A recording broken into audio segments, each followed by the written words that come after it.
world. Um, of course, I am Chris Berryman, the coalition builder and founder of Bringing Humanity Together. I have known Sven for a great number of years, and he's been a great friend and a great confidant, and he's really doing great work in the pillar of human development.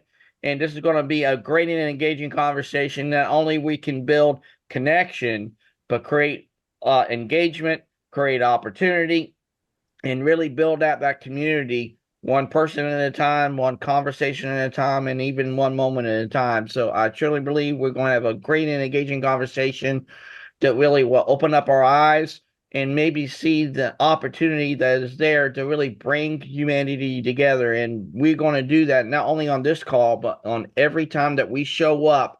Because I truly believe once we show up, not only can we stand out, but when we stand out, we can stand in and be together one moment at a time. So go ahead and take it away, Sven. So cool, thank you. So as I just started recording, I'm just going to very quickly repeat the first start I did. So I asked all of us, what is something we missed in a training where somebody just talked, had a big PowerPoint presentation, but basically just talked all the way through. And the things that we shared with each other were missing were interaction, engagement, or somebody said, I learn best while doing diversity. And I think that it's not just diversity in people, but diversity in knowledge, diversity in what we all can bring. It's connection. And I basically said, like, must have seen my framework. So I'm going to share this with you in a quick PowerPoint presentation for probably about 10, 15 minutes. And then we're going to go into a little bit of a discussion because, as I said, I want to learn from you as well as you learn from me. Are you ready? So I hope you can all see this. So as I said, I call this kind of the training propeller, and it's basically put me on three basic things. A training must be practical, it must be person-centered, and it needs to build community. And especially the community part, this building connection with each other is usually missing. It's something we just don't do very well in training and workshops. We don't bring people together. But even in those other three things, I have found we could do better. So I have basically created, each blade has three parts. So let's go for the practical side first. So one of the things that I want a training to be is transferable. Whatever I give you, I want you to be able to transfer this into another context. If I talk about conflict, I want you, even in a leadership event, I want to do it in a way that it actually makes sense to you to do the same thing with your partner at home. It's a basic skill. It's skill focused. I want you to learn something, learn a skill or a method. What I don't, and what I try to avoid as much as possible is I avoid statistics. I avoid theoretical models. I don't talk a lot about loads of theoretical models, and this is this model and that model, and this person researcher says this, and this person researcher says this. Because all the theory is only valid if we actually put it into action. So in a training, I try to avoid about talking about the theory. What I try to do is I talk about how we can action based on the theory. What are the actions that we can take? Because then I can relate to the people who are not as academic, who don't want to know everything. The people who want to know the theory, let them seek it out. They can do that. They can still go there and learn all the theory behind. But for most people, they don't want the theory, they don't need them. None of us needs the theory why a motor or an engine in a car works. We just want it to work. We drive the car without knowing all the theory why it works, because we don't need it. And so is this with conflict resolution and all the other, things we have. We don't need to know the theory why it works or it doesn't. We need to know how it works. What can we do? So yeah, make it transferable, avoid theoretical models. Experiential is how does your training is an experience to the people? Okay. What are the learners experiencing? What I do very often is, instead of teaching a manager or leader, for instance, about how to manage people, I actually want them to experience to be managed. What's the difference that makes it to them as the participant and learner within the training? Because if they experience the difference it makes to do it in a different way, they're far more likely to put it into action the next time. Because they were the first person who experienced it. They suddenly see like, oh wow, yes, that's me. So for instance, I do emotional logic training. I teach people how to deal with unpleasant emotions. This is my main focus. And what I always do is I let people experience emotions and then we talk them through. So I'm not just, talking about how to deal with unpleasant emotions. I let you experience the emotion first and then we go through those things. So make it experiential and make it immersive. And what I'm talking about here is use a relevant story.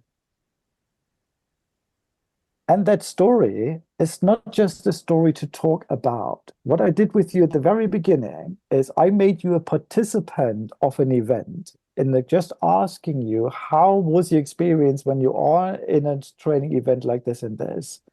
I let you feel it. I let you be part of that story because then you have a chance to learn something. Okay. And that's what I very often do. I make people part of the story that I want them to experience. I'm not telling a story that's theoretical. I immerse them into it because, again, it becomes an emotional learning. You feel it, you're part of it, you are in it. You begin to like, oh, I get that. So what I do with kind of the emotional logic stuff is like I often say people, okay, guys, when you go to an event, you have an online ticket on your phone, you arrive at the parking lot, you're really happy, no traffic jam, everything worked well, you can't wait to go to the event. You open the door of your car, your phone falls into a puddle, and it breaks. How would you feel? And then I start talking about how we work with those unpleasant emotions that we experience. I make them part of the story. Okay, I'm not just telling, imagine somebody else. How do you think they would feel? We don't know. But if I make you feel, you change. So that's kind of the side of the practical. So make it transferable, make it experiential, and make it immersive. Let people be really part of your training program. So the next part is be person-centered. So what I mean here is make it relatable. And what I find very important is to make it relatable to every individual. Think individual, not generalize it, because that's a very hard thing to do. We often create those things. Everybody experiences this. If you have a sentence like this in your heart, then I think like, probably not. We all experience different. So we need to create training that is relatable to everyone in the room. We need to avoid generalization.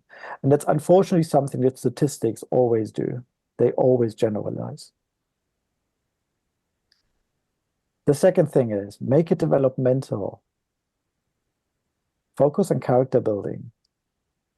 Help the people change from the inside out, not just from the outside in. Create something with them so they can grow inside out. And inspire continuous learning. And I think that is, for me, one of the main things. I want you to talk about it. I want you to talk with others about it and grow together, grow inside out. I don't want to tell you. I want to reach within and help you grow from the inside.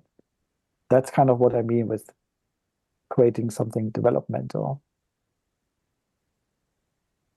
And the third one, make it transformative. What I mean here is, again, this is where this practical side, the immersive side comes a lot in, is focus on mindset and heart set shifts. Help people to shift from with their thinking from one place to another, and not just in their head. Help them to shift their inner heart, to see things with a different eye. Okay, if we work all the time with the mind, we are so disconnected from the heart very often, and we have this outside in approach. But if we can reach the heart and change here something and shift something in the heart, the whole mind shifts with it. And I've experienced this many times. I also focus on really creating an environment where people can have an open mind, an open heart, and an open will. Those three terms I took from Otto Scharmer's Theory U, from the Presencing Institute at the MIT. They speak about the importance of bringing shift and change. The most important thing is a place that they call presencing, which is you have an open heart, an open mind, and an open will. You're willing to think differently, you're willing to feel differently, and you're willing to actually do it differently.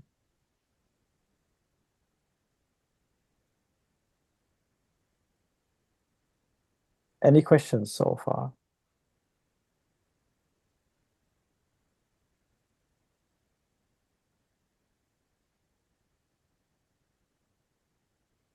Otherwise, I just carry on. So the third one is community building. And as I said, this is one of the things that we completely miss when we talk at people. Make it relational. And what I mean here is create a space where people can relate to each other. Okay, this is what we're going to do in a minute. When we can discuss, we get to learn about each other and from each other. I'm one of the biggest believers in crowd knowledge. That's what I call it. Other call it collective wisdom, but I love this term crowd knowledge. We all know something. We all can learn something from each other. And if we bring people together and show them that we can do this, it creates something else. It makes this whole place supportive. People begin to experience that we can actually learn from each other without the trainer in the room. One of my goals is to make me invisible and actually not needed. I share so often with people, you can do this with each other. The knowledge has always been there. You just have to access it. You have to find the right people, and have relationships with each other. And often those relationships are actually in the room.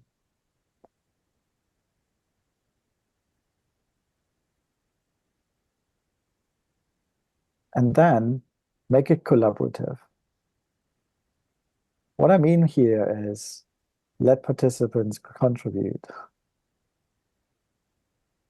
We often think like we know it all. We have all the research. We come with the big theories and we say like, oh, we've done all the research. How often I hear training where they said like, well, for the last 25 years, we've been researching this and we have this survey and this study and that study, and we know what it is. Yeah. I sometimes think like every research is only as good as the question you asked to start with. Like in this thing that I was today, it was about conflict resolution. And they said like the first thing of the approach is focus on the facts. And I always say like in conflict, focus always on the people. Because I want to bring people together to bring connection. So my approach was completely invisible. The way how I often lead people through conflict resolution was not at all part of this talk today. Because I couldn't contribute. I couldn't help. And I want us to bring things together. And then be a teacher yourself. One of the reviews I received last year on my LinkedIn profile had a very specific point in it that really struck me. And that was that this person found it amazing that I would continually validate people's contributions and make very clear that I just learned something new. That I say something like, I've never seen it like that. And the people felt like, oh, wow, this is like amazing. So again, we are teacher.